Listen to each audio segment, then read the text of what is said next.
Bem-vindos a mais um programa, o Cara a Cara, aqui com o seu Silva, né? Sérgio Silva, e apresentando sempre um bom convidado, para que a gente possa conversar do meu jeito mais descontraído, mas com muita informação. Hoje eu tenho dois convidados, um na parte da política e outro na parte da economia, né? Na atividade econômica, portanto, aqui de nossa cidade. Mas antes de conversar com eles, eu quero aqui agradecer o apoio da imobiliária Zibel. Zibel é aluguel, aluguel é na Zibel. Nesse momento em que a gente está vivendo, né, essa pandemia, as pessoas estão ficando mais em casa. E aí, lembra aquele quadrinho que se tinha e depois não foi mais utilizado? O tal do lar docilar? Então, agora mais do que nunca nós vimos que aquele quadrinho deve voltar à parede. E aí a Zibel pode lhe orientar. Lá eles têm técnicos, tem o pessoal que pode dizer, olha, aqui funciona, as vantagens desse local são estas, quer renegociar o aluguel é um bom momento, a documentação está toda certinha, portanto, imobiliária qual é, seu Silva? É a Zibel. Agora sim, vamos para o primeiro convidado. Eu estou aqui com o senhor Francisco de Assis. É um nome quase de santo, né? Mas eu vou tomar liberdade de chamar pelo teu sobrenome Assis, como tu és conhecido. Presidente do PT e pré-candidato a prefeito. Tudo bem, Assis? Bom, Sérgio, primeiro agradecer pelo convite, tudo bem, apesar da pandemia, do momento que nós estamos vivendo, mas graças a Deus tudo bem.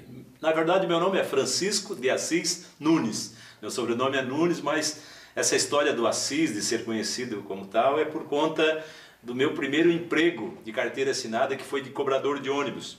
Essa história em 30 segundos eu te conto. Quando eu fui trabalhar na Transtusa, em 1º de dezembro de 76, quando eu cheguei lá, já tinha um outro cobrador e usava o crachá de Francisco. Logo não puderam botar Francisco para não ficar dois, então colocaram Assis. E eu só passei a ser chamado de Assis, inclusive na família, depois desse meu primeiro emprego. Então, e como é que a família te chamava antes? Chico? Era Francisco. Nunca, por incrível que pareça, nunca me chamaram de Chico na vida, né? Tão comum esse apelido para os franciscos, né? Mas no meu caso, quando pequeno, lá em Maruí, na cidade onde eu nasci, era Ciso, né? Chamava de Ciso, pequenininho. Tu és de Maruí? Sou de Maruí. E quando vim para Joinville, a partir da escola, lista de chamada, lista de presença, sempre Francisco. E a minha família sempre Francisco. E o Assis veio então aos 14 anos, quando comecei a minha atividade profissional, meu primeiro emprego. Mas em algum momento a tua vida mudou para a política também. Vereador, deputado, gestor na Conurb. Como é que foi essa mudança? Sérgio, eu me casei em 85, fui morar no bairro Costa e Silva e ali tinha umas irmãs católicas, da igreja católica, eu sou católico, minha esposa é católica. E essas irmãs começaram a chamar o casal para tomar chimarrão. Eram gaúchas, as 5 irmãs moravam numa casa e começaram nessa época a falar de política, né? Tu vê, só em 85. Até então eu nunca fui envolvido com partido nenhum, nem de discussão política eu tinha conhecimento, ou muito pouco. A minha vida era de casa para o trabalho para casa, no final de semana na casa dos meus pais, do meu sogro. E essas irmãs começaram a abrir a minha cabeça, né, sobre a importância que era um bom cristão, um bom católico, estar participando também da vida social das pessoas. E o primeiro chimarrão na casa dessas irmãs foi para discutir um pouquinho a associação de moradores. E nós formamos em seguida no bairro Costa e Silva a Associação de Moradores Rui Barbosa. E eu fui o presidente, articulado por essas irmãs e alguns amigos, me elegeram presidente dessa associação de moradores. Nesse mesmo tempo eu faço vestibular e começo a cursar economia na Univille. Na época era FURJ ainda, você lembra disso? E coincidiu de um pouco da faculdade, com aquilo que eu ouvia na comunidade, a presidência da Associação de Moradores, e começo a descobrir os partidos políticos. E me identifiquei com o Partido dos Trabalhadores na época, né? E comecei a vir nas reuniões, já em seguida, a partir de 86, em 88 fiz a primeira campanha, né? E o meu candidato na época foi o João Facchini, que acabou sendo eleito. Sim. Foi o primeiro vereador do PT em Joinville. Em seguida fui trabalhar com ele, fui assessor do João Facchini. E depois o resto da história, eu acho que em 2 minutos posso contar como você perguntou. Daí fui candidato em 92, me elegi vereador em 96. Em 98 fui eleito deputado estadual, fiz mais de 20 mil votos só em Joinville naquela oportunidade. O que já era muita coisa para a época, fazer 20 mil votos.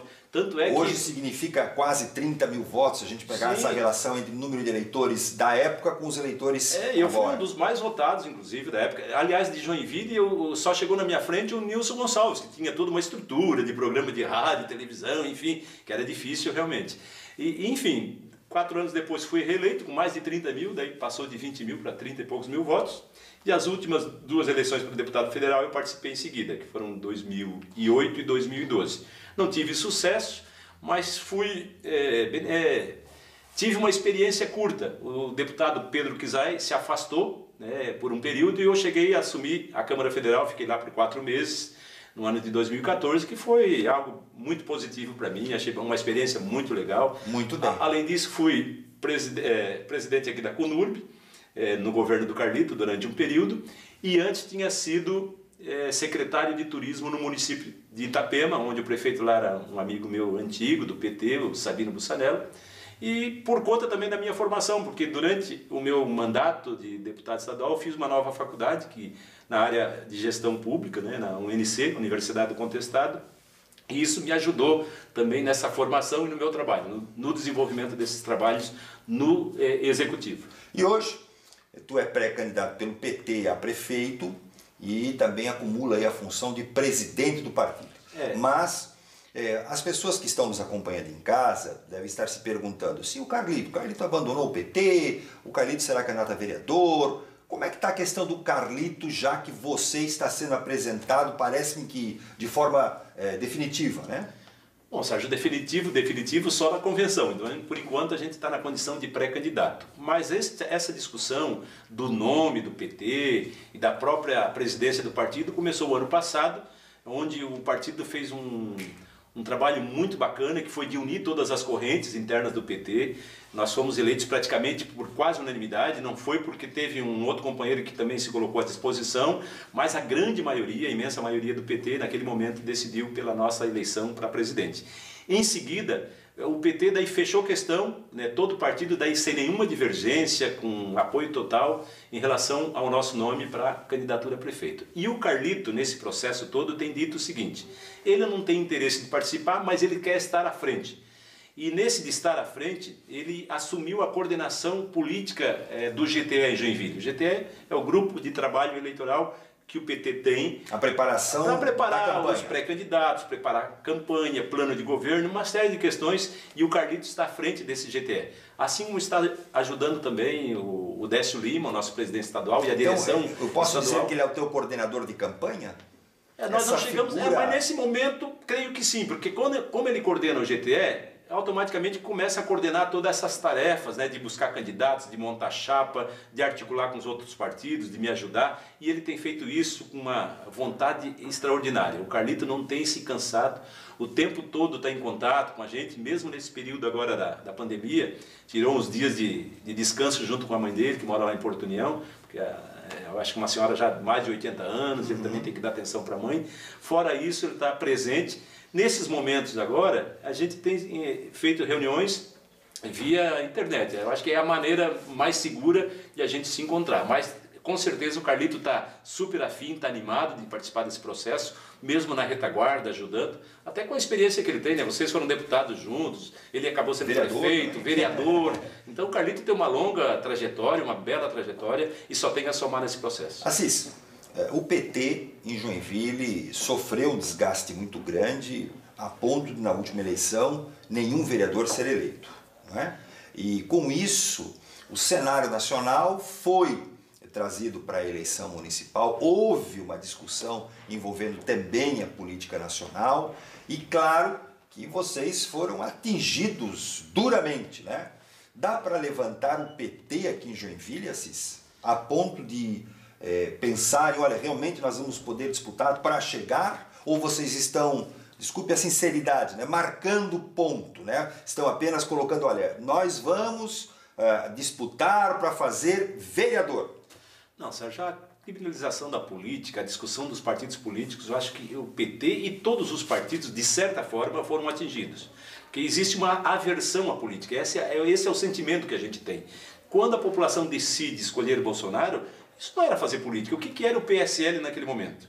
Não sei se tu concorda. Não existia. Não existia. Então é uma aversão à política de todos os partidos. E o PT talvez tenha o que mais sofreu, talvez tenha sido o PT, porque a descarga de raiva, de ódio, parecia ser apenas contra o PT. E muita gente que hoje se penitencia por conta de ter dado o voto no Bolsonaro, fica pensando, pô, mas por que isso, né? Por que eu acabei fazendo isso? Então, eu penso que o PT sofreu bastante, concordo contigo, ainda estamos sofrendo como outros partidos estão passando por esse momento de dificuldade, ainda mais nesse momento da pandemia, quando eu acho que todos os olhares e as discussões desse momento estão voltadas para a pandemia, para o coronavírus. Eu acho que isso acaba sendo o fator mais importante no momento. Agora, nós não vamos entrar nessa disputa apenas para marcar posição, pelo contrário. Quando eu te falava já num outro programa que tu me entrevistou na rádio, tem também lá na Rádio Jovem Pan News. Isso, só para fazer propaganda como eu fiz de lá aqui, né? É lá às segundas e quintas-feiras, das 10h30 da manhã até, aliás, das 10 da manhã até as 11 horas, 1250 kHz. Lá eu também falo que o programa aqui... Bem lembrado, por isso que eu fiz questão de quarta e sexta-feira. Lembrar aquilo que eu te falei lá é o que eu quero também trazer para o teu público aqui. A nossa tentativa, e a gente está tão disposto nisso, que nós temos um GTE formado, coordenação do plano de governo instalada e trabalhando. Nós estamos buscando alternativas com outros partidos para fazer uma composição. Ora, só se dispõe a isso quem de fato está interessado, e eu tenho uma garra, sempre foi do meu feitio isso, eu acredito sempre que é possível. Então essa nossa determinação, a determinação do presidente do PT, mas de todo executivo, do coletivo, do próprio Carlito, é porque nós queremos sim, não apenas marcar posição, mas criar uma possibilidade de coisa nova para Joinville, de a gente retomar aquilo que Joinville merece. E tem tantas coisas para a gente falar de Joinville. É claro que a pandemia fez com que nós dessemos um passo atrás em relação ao nosso plano de governo. Mas sobre o plano de governo, eu vou deixar no próximo bloco, enquanto as pessoas vão tomar uma água, certo? Legal. Você pode levantar agora, tomar sua água, né? Quem quiser, na minha idade, de vez em quando a gente vai ter que ir no banheiro à noite também, fora do horário, a gente já volta no oferecimento da Imobiliária Zibel. Não sai daí!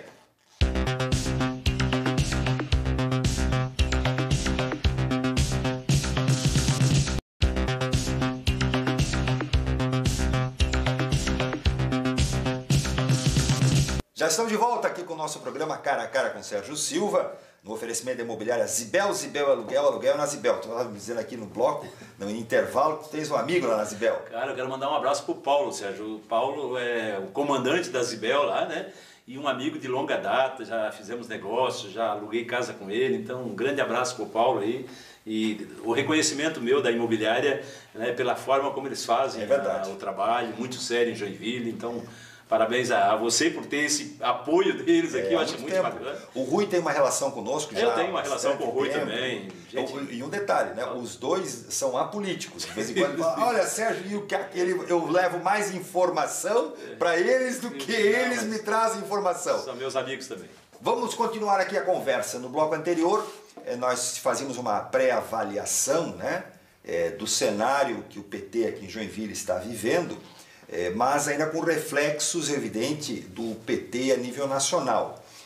Assis, como o PT já passou pela prefeitura, né, o Carlito teve lá 4 anos, e não se reelegeu, porque houve aí um detalhe eleitoral, né, eu entendo injusto, né, vocês sabem que eu não tenho nenhuma predileção por A, por B ou por C, mas como jornalista, à época o Carlito foi, como agente público para disputar, foi realmente prejudicado, porque o nome dele foi cassado, entre aspas, foi dito isso tudo que aconteceu, né, em véspera de eleição, e na prática depois foi dito que não era assim. Então, como o Carlito acabou não se reelegendo, mas muitas pessoas disseram, não, mas foi um bom governo, outros não tanto. O que vai mudar se você for o prefeito de Joinville, ou você vai continuar com o estilo que o Carlito tinha? Bom, Sérgio, a questão de estilo é muito pessoal, né? Agora o importante é uma marca. Eu acho que um governo que se presta tem que governar para todos e com todos, ou pelo menos com uma grande maioria. Neste momento que nós estamos vivendo, eu acho que uma das grandes questões que estão colocadas para nós é voltar à geração de emprego, porque vai ter muita gente desempregada, muita gente. E hoje tu entrevistavas também o Raulino, eu acho que ele falou um pouquinho da área do turismo, como vai ser afetada, da cultura, enfim. Então, retomar o turismo, cuidar da saúde, porque a saúde vai ser um outro momento. Daqui para frente, os cuidados vão ser outros. Porque a pandemia não acaba agora, final do ano, ela vai persistir e, portanto, o novo governo vai ter que conviver com isso. Então, um governo de Joinville, maior cidade do estado, tem que estar preocupado com essa questão da saúde, da mobilidade urbana, que eu adiantava um pouquinho para ti, mas por que também falo da infraestrutura, mobilidade urbana, como tudo um pouco junto? Mobilidade urbana porque nós já temos um gargalo em Joinville. As ruas no horário de pico, elas estão bastante congestionadas e é uma reclamação muito grande da nossa sociedade. Sem dúvida. Então, num novo momento, que eu parto do pressuposto que o transporte coletivo, afetado como está sendo, inclusive sem poder nesse momento estar circulando, mas a hora que voltar, com muita gente receosa de estar andando no ônibus lotado, vai preferir o quê? Andar com a sua bike, com a sua motocicleta, com o seu patinete elétrico, com o seu carro. Ou seja, a tendência é nós termos um congestionamento ainda mais na nossa cidade. Piora, não melhora. Vai piorar. Logo, o novo governo de Joinville, que começa em janeiro do ano que vem, a gente pretende estar à frente desse governo, caso confirme a nossa candidatura, caso confirme a nossa eleição, é começar a planejar essa nova cidade, esse novo momento que a gente vai estar vivendo. Sobre a questão do desemprego, do emprego, que eu acho que é importante para a vida de todos nós, é discutir não apenas uma proposta da cabeça do Assis ou do PT, mas é juntar quem produz nessa cidade, chamar as entidades empresariais, o CDL, a Jorpem, a CIG, enfim, para junto discutirmos saídas. Porque esse problema não é um problema só de um prefeito, só de um governador ou do presidente da República. Esse governo envolve muita gente. E não existe emprego se a classe empresarial não for chamada para ouvir e tentar junto com o governo buscar essas soluções. Mas aí não tem uma dicotomia? O PT sempre trabalhou de uma outra forma na relação com os empresários, certo? Um pouco distante.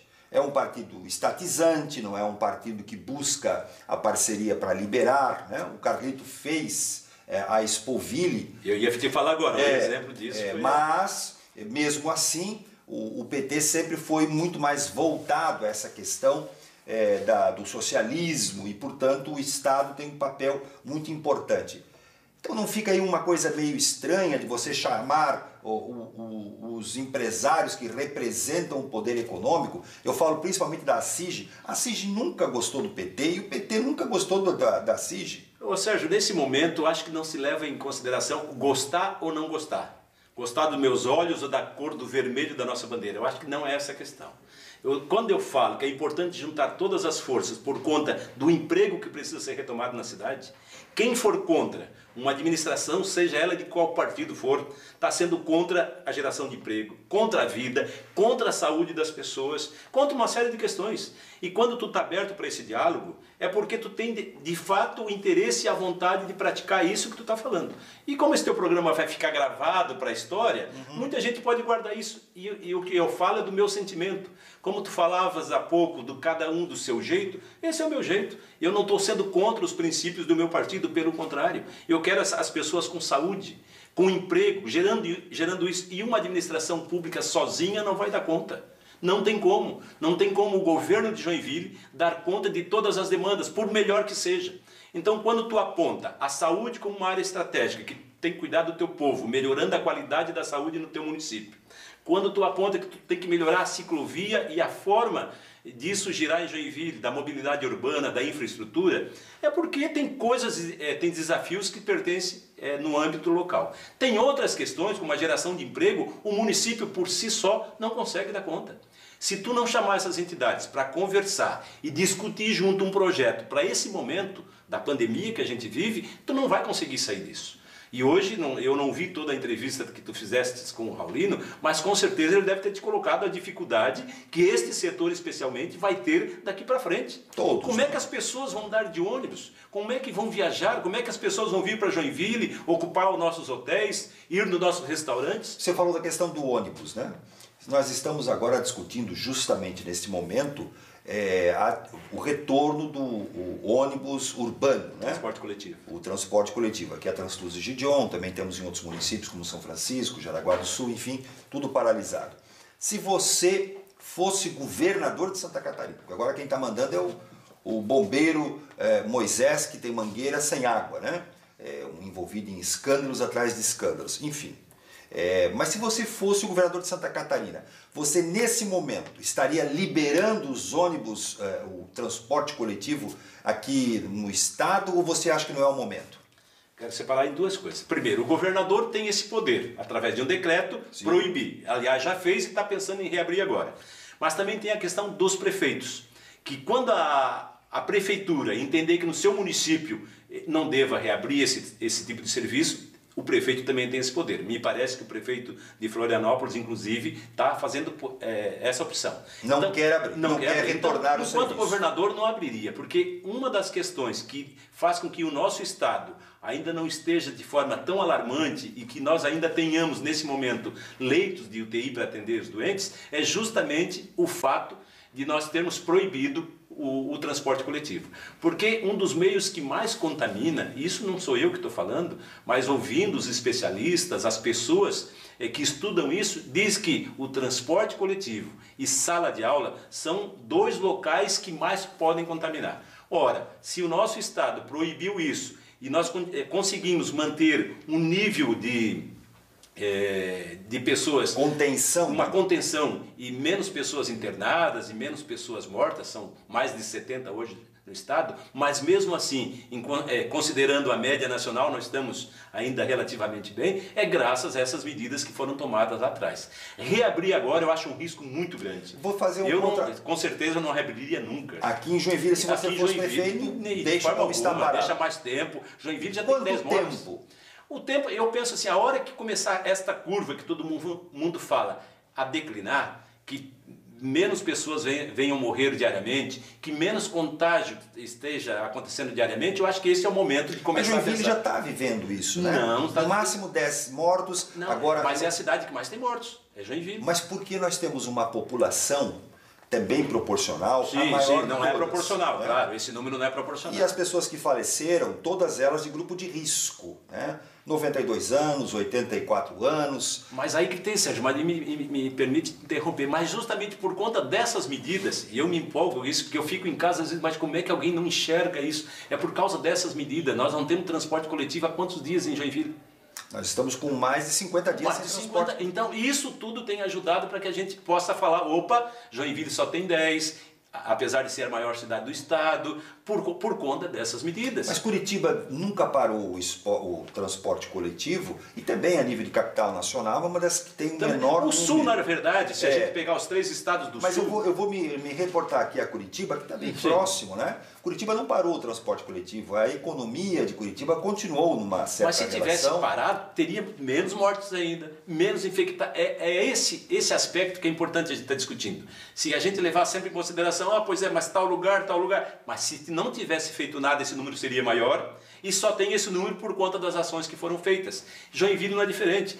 Quando decidiram todo mundo usar máscara aqui em Joinville, isso também retraiu, fez com que menos pessoas ficassem infectadas. Nós estamos usando máscara, mas evidentemente... Só tiramos agora. Porque a gente está com uma distância também devidamente planejada, né? Mas se não, tanto eu quanto o Assis chegou aqui na televisão já de máscara, só para fazer o registro. Beleza, obrigado, Sérgio. Então, assim, eu, enquanto prefeito de Joinville, eu acho que quanto mais restritivo for neste momento, mais seguro é. Eu disse e quero retornar a falar, o mais importante neste momento, sem sombra de dúvida, é a vida das pessoas. Porque eu trabalho com turismo, tenho a minha van executiva, que eu falei para ti, eu dirijo, e estou há 2 meses sem fazer uma única viagem.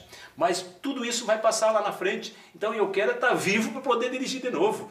Porque se eu morrer, a minha van vai ficar ali. Agora, eu não tenho como retornar à vida. Então, cada um que está assistindo, cada família dessa que perdeu um ente querido aqui em Joinville, não vai ter mais a volta dessas pessoas. As suas empresas vão continuar. O seu CNPJ, né, se num determinado momento fechar, pode recuar. Mas muitas empresas... também morrer.